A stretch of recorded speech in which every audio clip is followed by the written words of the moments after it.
नमस्कार दोस्तों, आप सभी का स्वागत है आपके अपने YouTube चैनल वाईडी क्लासेस पर। दोस्तों, पिछले वीडियो में हम पाठ 1 रासायनिक अभिक्रिया एवं समीकरण के प्रश्न नंबर 10 तक कर चुके थे। आज हम उससे आगे पढ़ते हैं प्रश्न नंबर 11 को।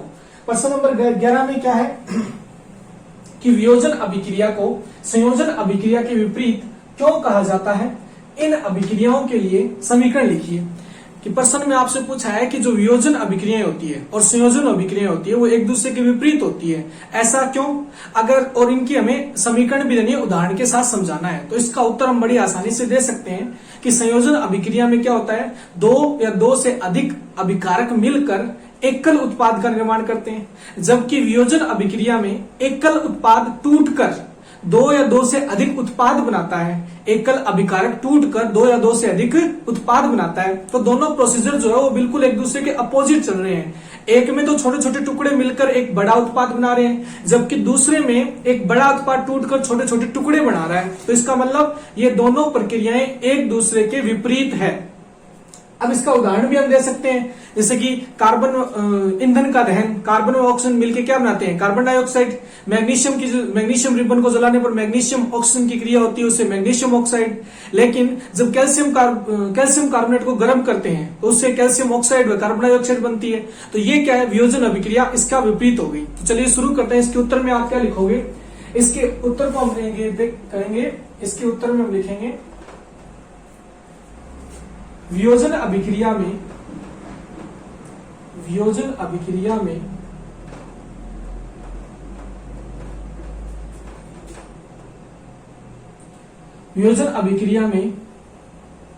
एकल अभिकारक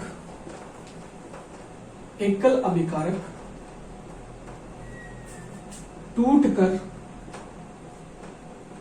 छोटे छोटे उत्पादों का निर्माण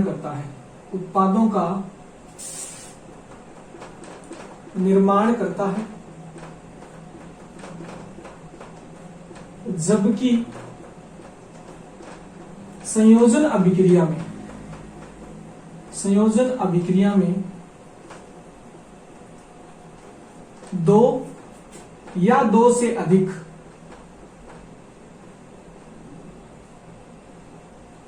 अभिकारक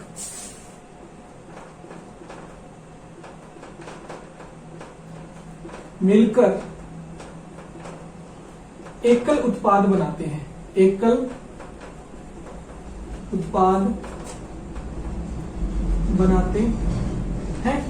तो अब देखिए दोनों प्रोसेस एक दूसरे के विपरीत है। अब इसमें आप ये भी कह सकते हो कि अर्थात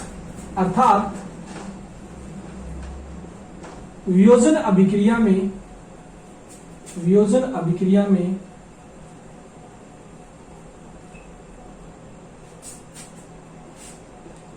बंध टूटते हैं, जबकि संयोजन अभिक्रिया में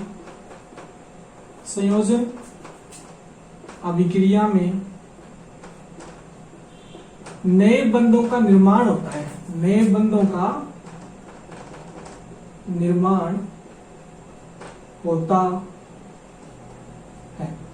इसका मतलब क्या है, इसका मतलब तो ये है ना कि वियोजन अभिक्रिया में जो पुराने बंध है वो तो टूटते हैं, जबकि संयोजन अभिक्रिया में इसका विपरीत होता है कि नए बंधों का निर्माण होता है। संयोजन अभिक्रिया में तो जुड़ेंगे, इसका मतलब नए बंध बनेंगे। वियोजन अभिक्रिया में क्या है, वियोजन अभिक्रिया में पुराने बंध टूटेंगे, इसका मतलब बंध टूटेंगे। तो ये दोनों जो प्रक्रम है वो एक दूसरे के विपरीत है। इसीलिए तो इसमें आप लिख सकते हो, इसीलिए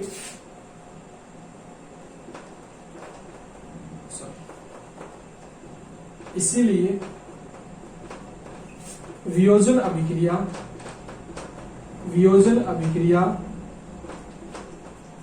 संयोजन अभिक्रिया के विपरीत है। संयोजन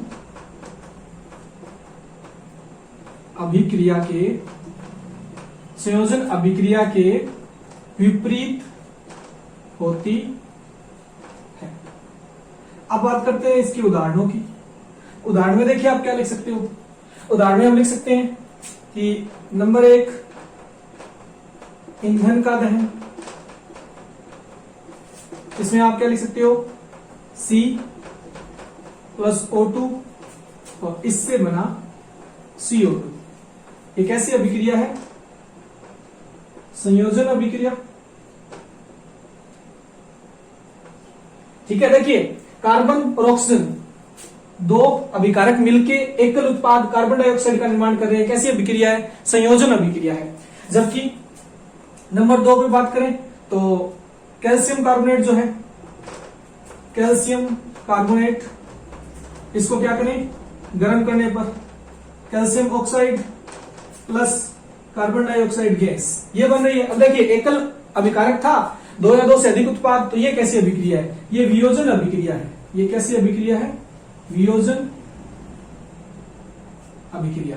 तो इसमें आप कह सकते हो कि कार्बन और ऑक्सीजन के मध्य बंध निर्माण होने से संयोजन अभिक्रिया संपन्न होती है। इसका मतलब यहाँ तो बंध बन रहे हैं, जबकि यहाँ कैल्शियम कार्बोनेट के मध्य बंध जो है वो टूट रहे हैं और उससे कैल्शियम ऑक्साइड और कार्बन डाइऑक्साइड का निर्माण हो रहा है। तो ये संयोजन अभिक्रिया और ये वियोजन अभिक्रिया के उदाहरण के साथ हमने बता दिया कि ये दोनों विपरीत क्यों होती है। तो ये हमारा प्रश्न नंबर 11 यहाँ सॉल्व होता है।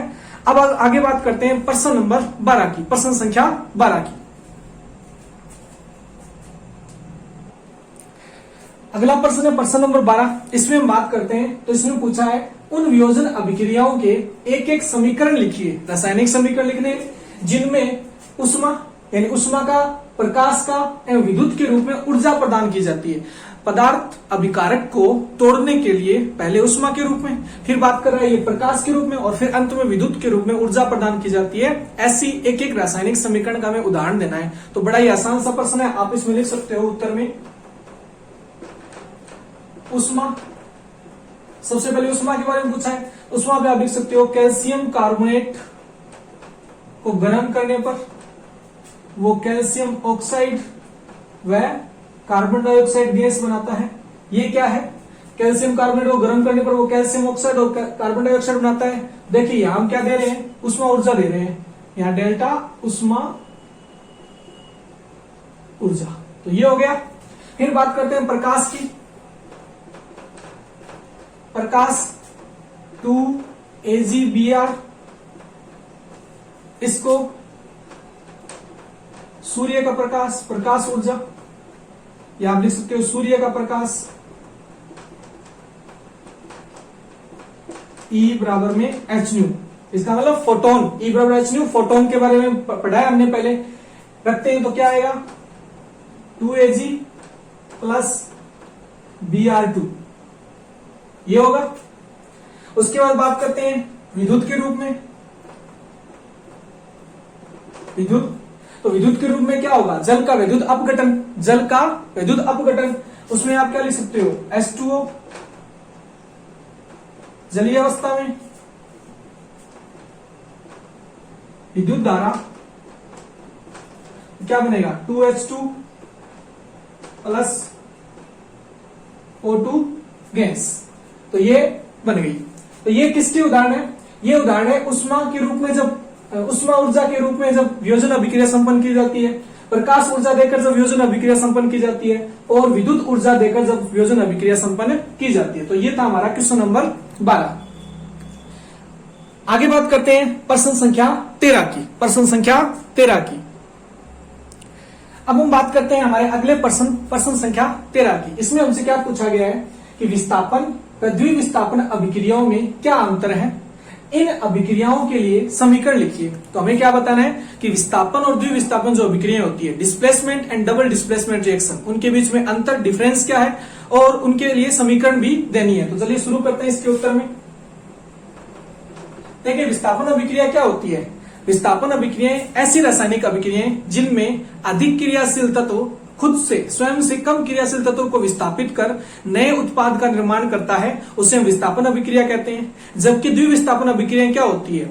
ऐसी रासायनिक अभिक्रियाएं जिनमें अभिकारकों के मध्य आयनों का आदान प्रदान होता है, द्विविस्थापन अभिक्रियाएं कहलाती है। तो ये इनके मध्य अंतर हो गया, परिभाषा वही तो अंतर है। तो इसमें आप लिख सकते हो कि विस्थापन अभिक्रिया में, विस्थापन अभिक्रिया में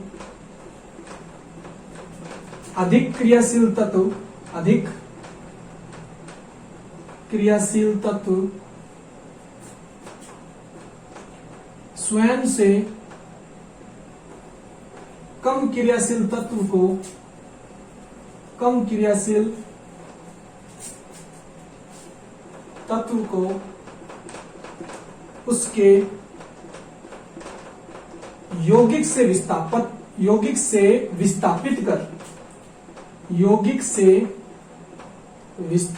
कर नए पदार्थ का निर्माण करता है, नए पदार्थ का या उत्पाद का निर्माण करता है, उत्पाद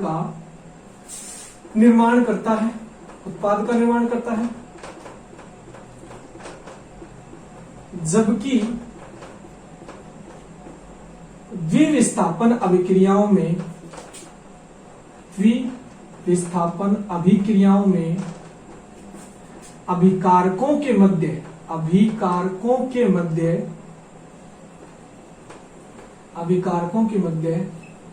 आयनों का आदान प्रदान होता है। क्या होता है? आयनों का आदान प्रदान होता है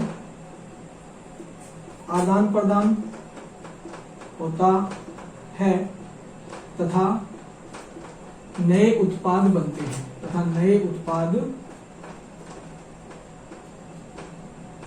बनते हैं, जैसे अब उदाहरण में बात कर लेते हैं इसकी कि विस्थापन अभिक्रिया के उदाहरण में आप क्या दे सकते हो कि जैसे जिंक धातु है, जिंक प्लस कॉपर सल्फेट, इससे क्या बन जाएगा? Zinc sulphate plus copper. क्या हुआ यहाँ पे? जिंक अधिक क्रियाशील धातु है, उसने कॉपर जो कि कम क्रियाशील धातु उसको विस्थापित किया और उसकी जगह के उसने यौगिक में स्थान ग्रहण किया, इससे ये विस्थापन अभिक्रिया संपन्न हुई। तो ये किसका उदाहरण हो गया? विस्थापन अभिक्रिया का। विस्थापन अभिक्रिया। जबकि द्विविस्थापन अभिक्रिया के उदाहरण में हम क्या लिखेंगे? द्विविस्थापन अभिक्रिया जो होती है उसमें क्या होता है कि sodium sulphate Na2SO4, sodium sulphate जब बेरियम क्लोराइड से क्रिया करता है, सोडियम सल्फेट की जब बेरियम क्लोराइड से क्रिया करवाते हैं तो उससे barium sulphate plus sodium chloride का निर्माण होता है। क्या होता है? Barium sulphate plus sodium chloride का निर्माण होता है। देखिए, सोडियम सल्फेट की जब बेरियम क्लोराइड से क्रिया करवाते हैं तो उससे हमें क्या मिलता है? बेरियम सल्फेट और सोडियम क्लोराइड मिलता है। यहाँ वास्तविकता में हुआ क्या है? सोडियम और सल्फेट आयन साथ साथ थे, बेरियम और क्लोराइड आयन साथ साथ थे अभिकारक में।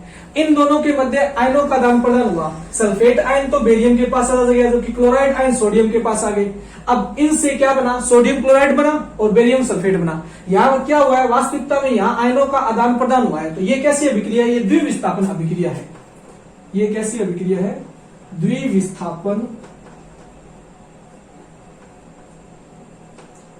अभिक्रिया है। द्विविस्थापन अभिक्रिया है। तो ये द्विविस्थापन और विस्थापन अभिक्रिया में अंतर, और इनके लिए हमने समीकरण भी दे दी है। अब हम बात करते हैं हमारे अगले प्रश्न संख्या 14 की। प्रश्न संख्या 14, ये 13 नंबर प्रश्न हमने कर लिया है। अब हम बात करते हैं प्रश्न नंबर 14 की, जिसमें हमसे क्या पूछा गया है कि सिल्वर के शोधन में सिल्वर नाइट्रेट के विलयन से सिल्वर प्राप्त करने के लिए कॉपर धातु द्वारा विस्थापित किया जाता है। इस प्रक्रिया के लिए अभिक्रिया दे देंगे हम। रासायनिक समीकरण हमें लिखनी है, वो हम लिख देंगे। पहले बात करते हैं कि इसमें हो क्या रहा है। ये कह रहा है कि सिल्वर नाइट्रेट के विलयन से सिल्वर प्राप्त करने के लिए कॉपर धातु द्वारा विस्थापन किया जाता है। ऐसा क्यों? क्योंकि सिल्वर जो है वो कॉपर धातु से कम क्रियाशील है, या दूसरे शब्दों में कहें कॉपर धातु सिल्वर से, चांदी से अधिक क्रियाशील है। तो कॉपर धातु क्या करेगी? सिल्वर धातु को विस्थापित कर देगी, और विस्थापित करने के कारण सिल्वर धातु जो है वो अलग से हमें प्राप्त हो जाएगी। इसका मतलब सिल्वर धातु अलग हो जाएगी। तो यहां आप लिख सकते हो कि कॉपर जो है उसका उपयोग क्यों कर रहे हैं? क्योंकि कॉपर धातु सिल्वर की तुलना में अधिक क्रियाशील धातु है। ये हमें कैसे पता चला? रिएक्टिविटी सीरीज में जो है ना, कॉपर सिल्वर से ऊपर की ओर आती है, तो ये यहाँ कॉपर धातु का प्रयोग किया गया। अब इसके लिए हमें क्या लिखनी है? रासायनिक समीकरण। तो वो आराम से लिख सकते हैं। क्या होगा? सिल्वर नाइट्रेट के विलयन से, यानी सिल्वर नाइट्रेट का विलयन है, कॉपर धातु द्वारा विस्थापित किया जाता है। तो इसमें कॉपर, इससे क्या बन जाएगा? कॉपर नाइट्रेट का विलयन। अब कॉपर नाइट्रेट क्या बनेगा? CuNO3 की होल ट्वाइस प्लस क्या बन जाएगा? Ag। ये बन जाएगा CuNO3 की होल ट्वाइस प्लस Ag। ये ठोस अवस्था में मिलेगी, जबकि ये मिलेगा हमें जलीय विलयन के रूप में। तो ये हमारी आगे रासायनिक समीकरण, क्या ये संतुलित है? तो देख लेते हैं। नहीं, NO3 देखिए यहाँ पे 2 है, यहाँ पे अकेला है। तो इसके लिए क्या करेंगे, इसमें 2AgNO3 aquatic plus Cu copper solid. अब देखिए यहां AgNO3 संतुलित हो गया, कॉपर संतुलित है, Ag2 है तो उसको 2 दे देंगे, यानी CuNO3 की होल ट्वाइस एक्वेटिक प्लस इसको लिख देंगे 2Ag सॉलिड। तो ये हमारी संतुलित रासायनिक समीकरण आ चुकी है। ये आपका क्या होगा, आंसर होगा। ये हमारा क्या हो जाएगा, उत्तर हो जाएगा। इसके लिए रासायनिक अभिक्रिया या रासायनिक समीकरण ये होगी। तो ये हमारा इसका प्रश्न नंबर 14 जो है वो कंप्लीट होता है यहाँ पे। अब हम बात करेंगे हमारे अगले प्रश्न नंबर 15 की।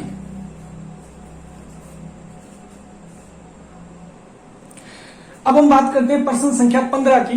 प्रश्न नंबर 15 में हमसे क्या पूछा गया है, इसने कहा है अवक्षेपण अभिक्रिया से आप क्या समझते हैं, उदाहरण देकर समझाइए। तो हमें अवक्षेपण अभिक्रिया को समझाना है। देखिए अवक्षेपण अभिक्रिया होती क्या है, जब द्विविस्थापन अभिक्रिया संपन्न होती है तो हम जानते हैं क्या होता है, अभिकारकों के मध्य आयनों का आदान प्रदान होता है और उससे नए यौगिक का निर्माण होता है।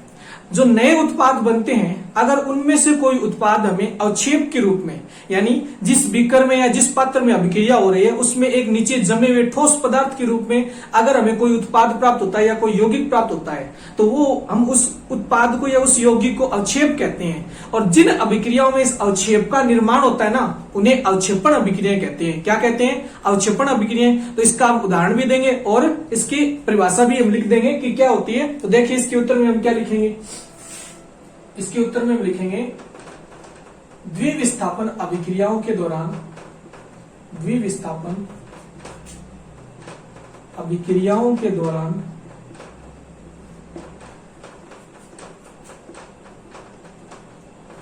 अभिकारकों के मध्य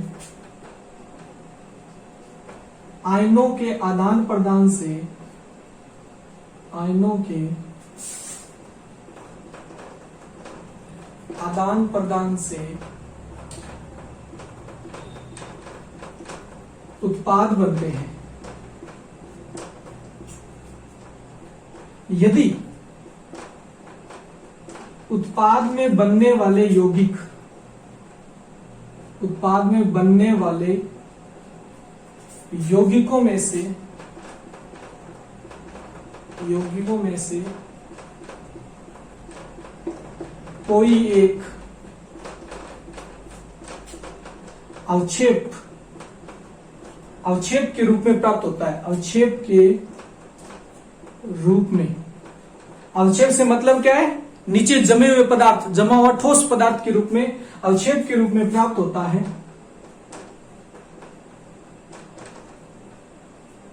या अवक्षेप का निर्माण होता है, अवक्षेप का निर्माण होता है, तो ऐसी अभिक्रियाओं को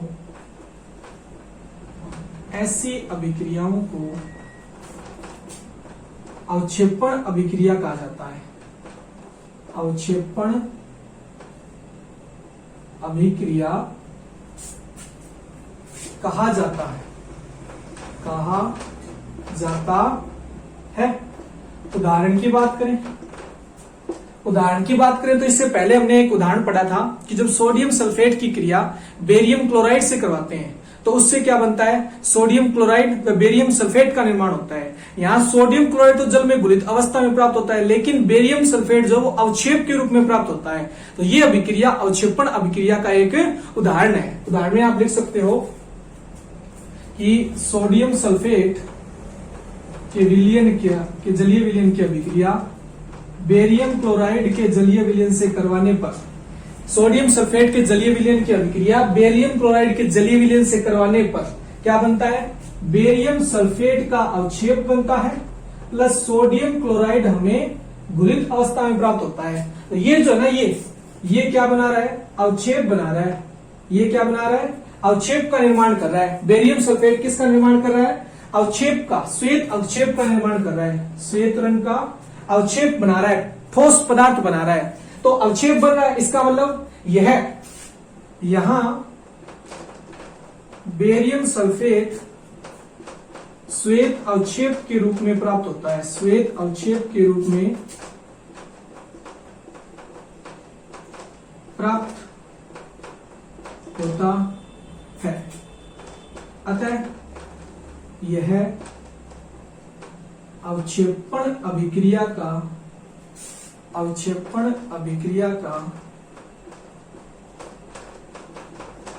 एक उदाहरण है। यहां क्या है कि जो बेरियम सल्फेट है ना वो श्वेत अवक्षेप के रूप में प्राप्त होता है, तो ये अवक्षेपण अभिक्रिया का क्या है, एक उदाहरण है। क्यों? क्योंकि इस अभिक्रिया में ये द्विविस्थापन अभिक्रिया तो है, लेकिन यहाँ बेरियम सल्फेट श्वेत अवक्षेप के रूप में प्राप्त हो रहा है, और अभिक्रिया में अगर अवक्षेप का निर्माण हो रहा है तो अवक्षेपण अभिक्रिया कहलाती है। तो ये हमने पढ़ा अवक्षेपण अभिक्रिया किसे कहते हैं, उसके उदाहरण को भी समझा कि अवक्षेपण अभिक्रिया को अवक्षेपण अभिक्रिया क्यों कहते हैं। अब हम बात करते हैं हमारे अगले प्रश्न संख्या 16 की। अब हम बात करते हैं प्रश्न संख्या 16 की। प्रश्न संख्या 16 में हमसे क्या पूछा गया है कि ऑक्सीजन के योग तथा ह्रास, यानी ऑक्सीजन के जुड़ने अथवा ह्रास मतलब हटने या निष्कासन के आधार पर निम्न पदों की व्याख्या कीजिए। प्रत्येक के लिए 2 उदाहरण दीजिए। 2 तो आपको उदाहरण देने हैं और व्याख्या भी करनी है। पहला पद है उपचयन, दूसरा पद है अपचयन। पहले बात करते हैं उपचयन की, तो इसमें उत्तर में आप क्या लिखोगे, उपचयन। अब आप जानते हो ऑक्सीजन के आधार पर उपचयन होता क्या है, किसी भी पदार्थ से ऑक्सीजन का योग ही क्या कहलाता है, उपचयन कहलाता है। तो इसमें आप लिख सकते हो ए उपचयन, उपचयन ऑक्सीजन का योग ही, ऑक्सीजन का योग या जुड़ना, जुड़ना ही उपचयन कहलाता है। क्या कहलाता है, उपचयन कहलाता है। उदाहरण की बात करें, पहला उदाहरण सी यानी कार्बन प्लस ऑक्सीजन, ठीक है, यानी ईंधन का जलना, क्या बनेगा, कार्बन डाइऑक्साइड। देखिए कार्बन के साथ ऑक्सीजन का जुड़ाव हो रहा है उत्पाद में, इसका मतलब कार्बन का कार्बन डाइऑक्साइड में क्या हो गया, उपचयन हो गया। कार्बन का कार्बन डाइऑक्साइड में क्या हो गया, उपचयन हो गया जी। क्यों? क्योंकि ऑक्सीजन का इसके साथ योग हो गया। फिर बात करते हैं नंबर 2 Cu प्लस O2, ये क्या बन गया, कॉपर ऑक्साइड। तो कॉपर का कॉपर ऑक्साइड में क्या हो गया जी, उपचयन हो गया। क्यों? क्योंकि कॉपर के साथ ऑक्सीजन का क्या हो गया, संयोग हो गया। एक और उदाहरण ले लेते हैं, हमसे 2 ही पूछे हैं, तो आप इसमें लिख सकते हो 2Mg प्लस O2, इससे क्या बन गया, 2MgO। मैग्नीशियम धातु का ऑक्सीजन के साथ संयोग हो गया, तो मैग्नीशियम का मैग्नीशियम ऑक्साइड में क्या हो गया, मैग्नीशियम का मैग्नीशियम ऑक्साइड में क्या हो गया, उपचयन हो गया। ऑक्सीजन के आधार पर उपचयन क्या होता है, ऑक्सीजन का योग या जुड़ना ही उपचयन कहलाता है। ये हमने उदाहरण के साथ समझा दिया कि यहाँ इस अभिक्रिया में कार्बन का कार्बन डाइऑक्साइड में उपचयन हो रहा है, यहाँ कॉपर का कॉपर ऑक्साइड में उपचयन हो रहा है, यहाँ मैग्नीशियम का मैग्नीशियम ऑक्साइड में उपचयन हो रहा है। क्यों? क्योंकि इन सब में ऑक्सीजन का संयोग हो रहा है। क्या हो रहा है, ऑक्सीजन का योग या ऑक्सीजन जुड़ रही है। अब हम बात करते हैं बी अपचयन की। तो ये हमने बात की उपचयन की, आगे हम बात करते हैं अपचयन की। अब हम बात करते हैं उपचयन की, बी अपचयन, माफ कीजिएगा अपचयन की। अब हम बात करते हैं अपचयन की। ऑक्सीजन के आधार पर अपचयन होता क्या है, ऑक्सीजन का निष्कासन या ह्रास, ऑक्सीजन का ह्रास यानी निकलना या निष्कासन होना क्या कहलाता है, अपचयन कहलाता है। तो इसमें आप लिख सकते हो ऑक्सीजन का ह्रास या निष्कासन अपचयन कहलाता है, अपचयन कहलाता है। उदाहरण की बात करें, उदाहरण में क्या बात करें, सबसे पहला उदाहरण कॉपर ऑक्साइड की जब हाइड्रोजन से क्रिया करवाते हैं, कॉपर ऑक्साइड की जब हाइड्रोजन से क्रिया करवाते हैं तो क्या बनता है, कॉपर प्लस जल, ये बनता है। अब देखिए यहां क्या हुआ, कॉपर के पास ऑक्सीजन थी पहले, लेकिन कॉपर ऑक्साइड उत्पाद में आके किसमें बदल गया, कॉपर में बदल गया। इसका मतलब कॉपर ऑक्साइड से ऑक्सीजन का क्या हो गया, ह्रास या निष्कासन हो गया। इसका मतलब कॉपर ऑक्साइड कॉपर में अपचयन हो गया, कॉपर ऑक्साइड का कॉपर में क्या हो गया, अपचयन हो गया। क्या हो गया जी, अपचयन हो गया। फिर बात करते हैं आगे वाले उदाहरण की। दो उदाहरण से पूछे हैं, तो इसमें आप लिख सकते हो अगले उदाहरण में ZnO प्लस सी, जिंक ऑक्साइड की जब कार्बन से अभिक्रिया करवाते हैं तो क्या होता है, zinc plus CO2, carbon dioxide का निर्माण होता है। अब देखिए यह हुआ क्या कि CO, जिंक ऑक्साइड पहले था और इसका ये बन गया यहाँ पे जिंक में, यानी जिंक ऑक्साइड से ऑक्सीजन का क्या हो गया, निष्कासन हो गया, ऑक्सीजन निकल गई, यानी जिंक ऑक्साइड का जिंक में क्या हो गया जी, अपचयन हो गया। क्या हो गया, अपचयन हो गया। अगर एक और उदाहरण की बात करें तो इसमें एक और उदाहरण भी हम ले सकते हैं, नंबर 3, नंबर 2 मैं दोबारा लिख देता हूं, ZnO प्लस सी, जिंक प्लस CO, इसमें क्या हो गया, अपचय। फिर एक और उदाहरण ले लेते हैं। एक और उदाहरण में बात करें तो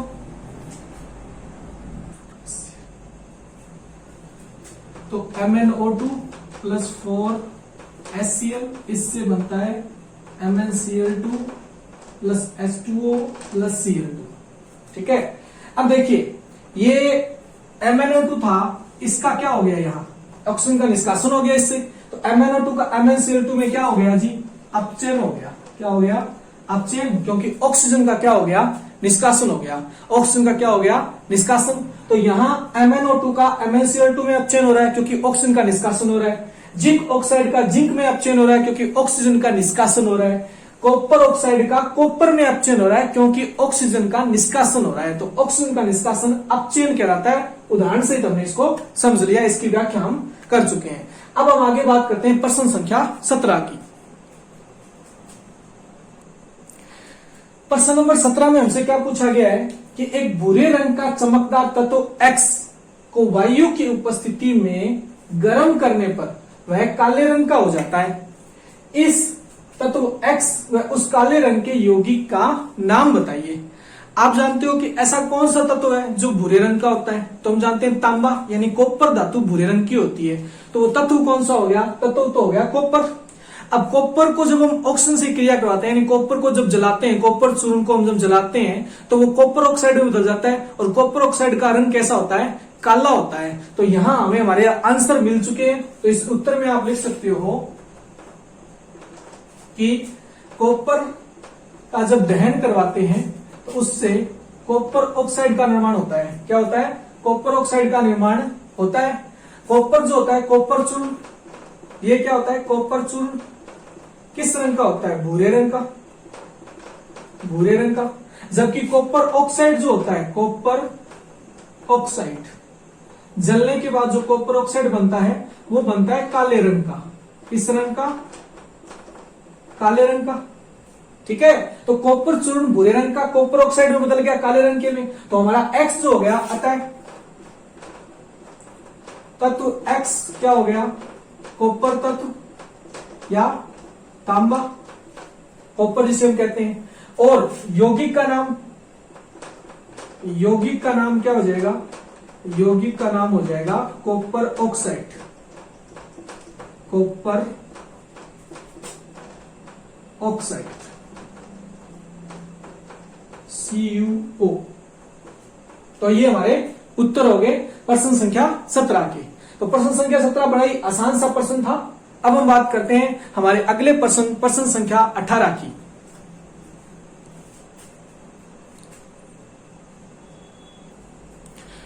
तो प्रश्न संख्या 18 क्या है कि लोहे की वस्तुओं को हम पेंट क्यों करते हैं। बड़ा ही साधारण सा प्रश्न है, आप इसका आराम से खुद भी जवाब दे सकते हो कि लोहा जो है वो एक धातु है और धातु जब वायु में उपस्थित जलवाष्प व ऑक्सीजन के संपर्क में आती है तो उन पर जंग लग जाता है, धातु के ऑक्साइड का निर्माण कर लेती है, जिसे हम क्या कहते हैं, जंग कहते हैं। और लोहे को जंग लगने से बचाने के लिए हम उस पर क्या करते हैं, पेंट करते हैं। तो इसका बड़ा ही सिंपल सा आंसर हो जाएगा, लोहे को, लोहे की वस्तुओं को जंग लगने से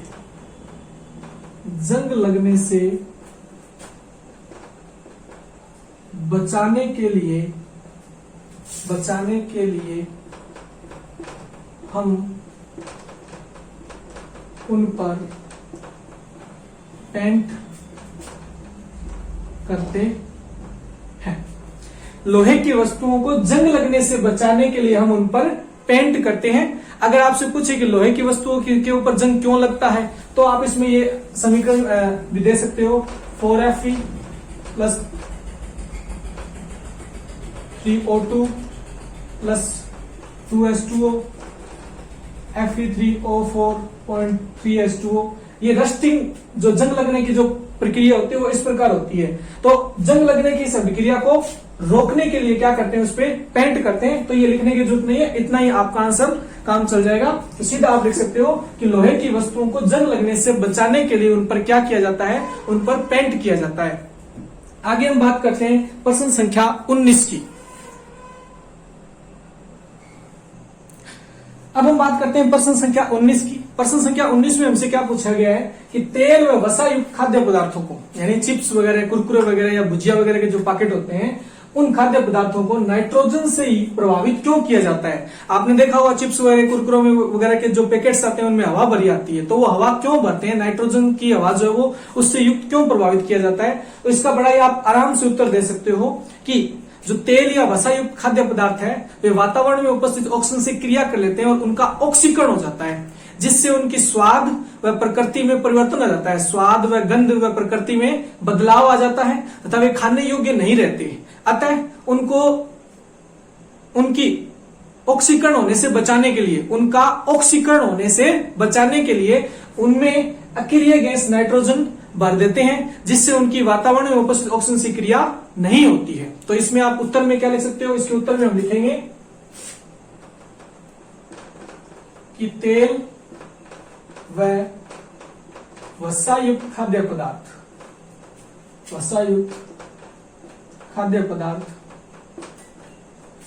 वातावरण में उपस्थित ऑक्सीजन गैस से, O2 मतलब ऑक्सीजन गैस से क्रिया कर ऑक्सीकृत हो जाते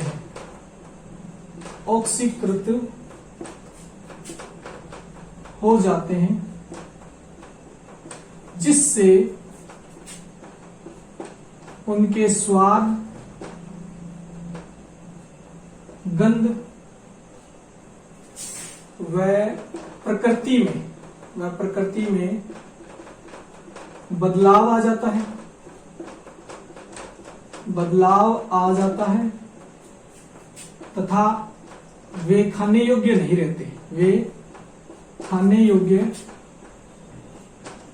रहते। अतः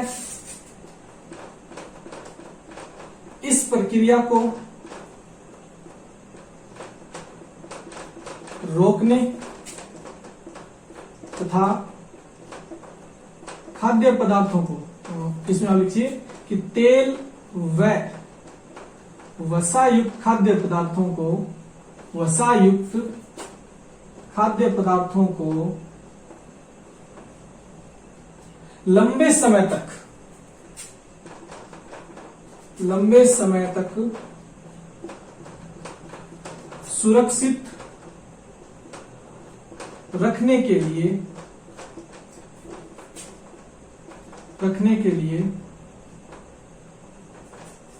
उन्हें अक्रिय गैस नाइट्रोजन से प्रभावित किया जाता है। नाइट्रोजन से प्रभावित किया जाता है, अकेले नाइट्रोजन से प्रभावित किया जाता है। ठीक है, तो ये हमारा उत्तर हो गया कि तेल व वसा युक्त खाद्य पदार्थ वातावरण में उपस्थित ऑक्सीजन गैस से क्रिया कर ऑक्सीकृत हो जाते हैं, जिससे उनके स्वाद, गंध व प्रकृति में बदलाव आ जाते हैं वे खाने योग्य नहीं रहते हैं तथा वे खाने योग्य नहीं रहते हैं।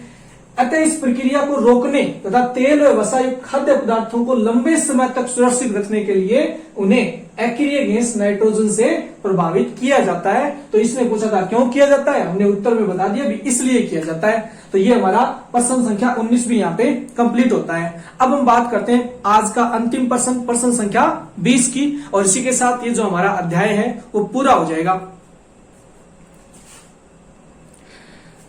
अब हम बात करते हैं प्रश्न संख्या 20 की। प्रश्न संख्या 20 में हमसे क्या पूछा है कि निम्न पदों का वर्णन कीजिए तथा प्रत्येक का एक एक उदाहरण दीजिए। पहला पद है संक्षारण, दूसरा है विकृत गंधिता। अब आप जानते हो संक्षारण क्या होता है।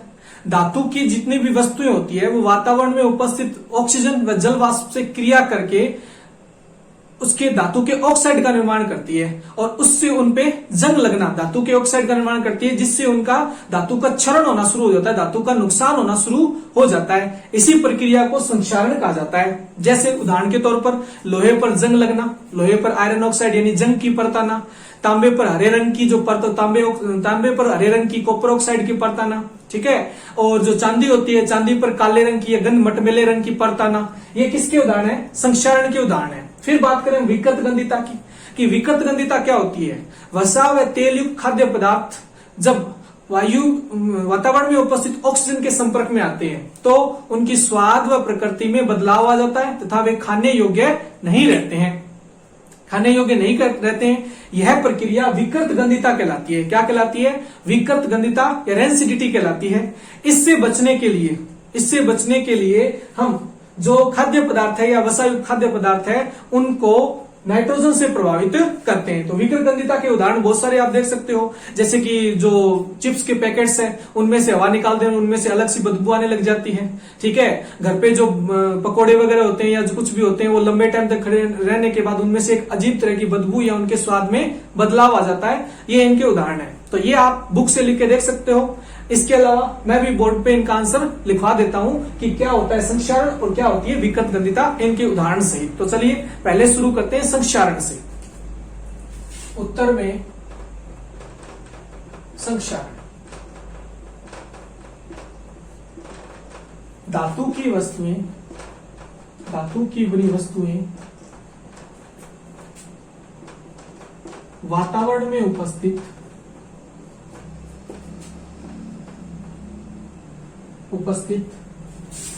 ऑक्सीजन तथा जल वाष्प से क्रिया कर संक्षारित होना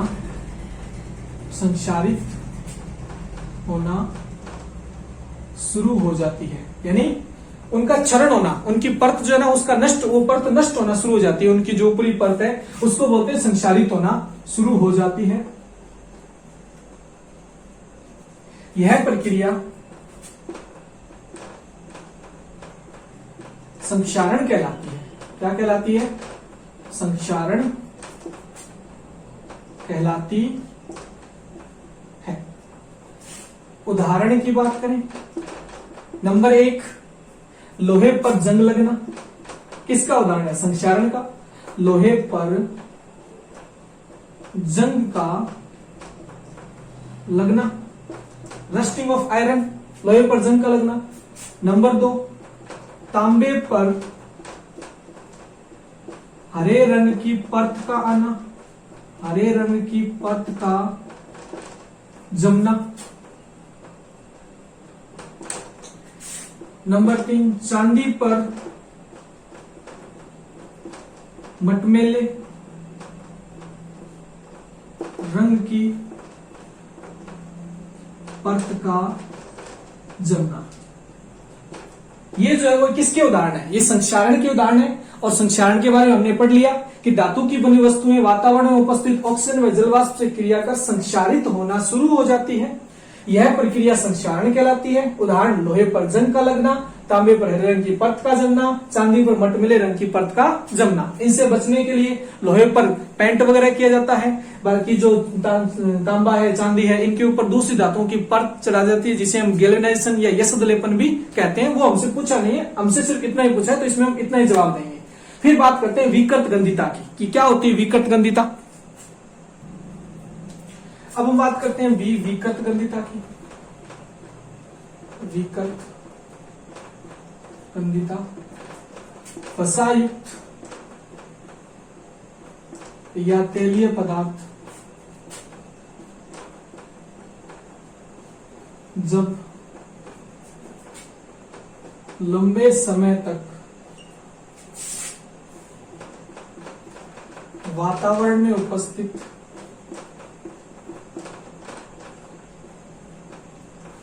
ऑक्सीजन के संपर्क में रहते हैं, संपर्क में रहते हैं तो उनके स्वाद, गंध व प्रकृति में बदलाव आ जाता है, बदलाव आ जाता है। यह प्रक्रिया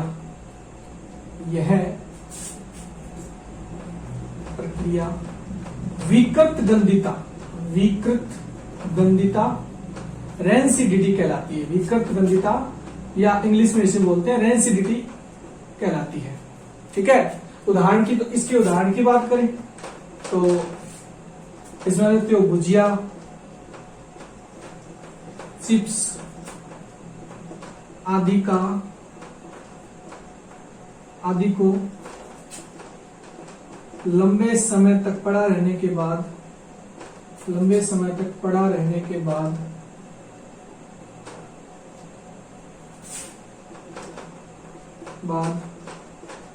उनकी स्वाद व गंध में परिवर्तन आना। ठीक है, और इसमें देख सकते हो कि घर पे जो अपने खाने की कोई भी चीजें पकोड़े वगैरह बनाते हैं तो वो भी लंबे टाइम तक पड़े रहने के बाद खाने योग्य नहीं रहते हैं, तो वो भी आप इसमें देख सकते हो कि पकोड़ों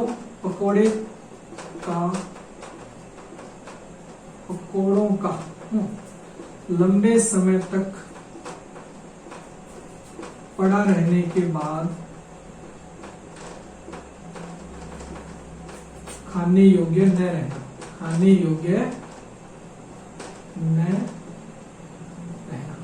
ये किसके उदाहरण है? ये विकृत गंधिता के उदाहरण है। तो इसी के साथ हमारा ये लेसन कंप्लीट होता है।